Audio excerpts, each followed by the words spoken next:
Good morning. This is Paul Smithson welcoming you on your favorite radio. And in the studio with us now is Mrs. Jane Brown, an editor and publisher. Good morning, Mrs. Brown.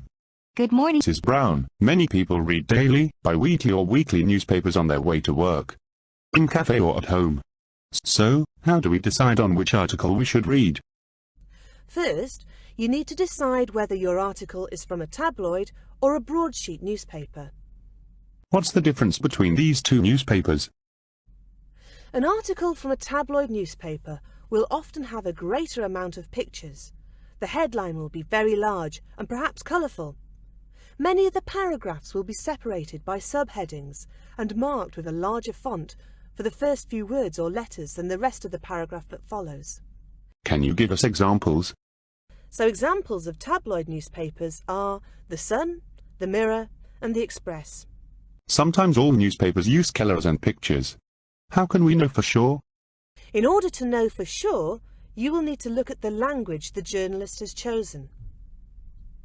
A tabloid article contains straightforward and simple language. Language that you would use every day. Language that everyone can understand. Sometimes the words can be slang, and occasionally you might even see an article with some text speak included. Are tabloids objective? Tabloid newspapers are sometimes accused of giving their own opinion rather than telling the story from all the different points of view. They are also sometimes accused of sensationalism. What does that mean? Meaning that the newspaper exaggerates certain aspects of the information. For example, rather than saying that 5 people were trapped in a lift, the newspaper states that many people were trapped in a lift, thus making the story more dramatic. What about a broadsheet newspaper?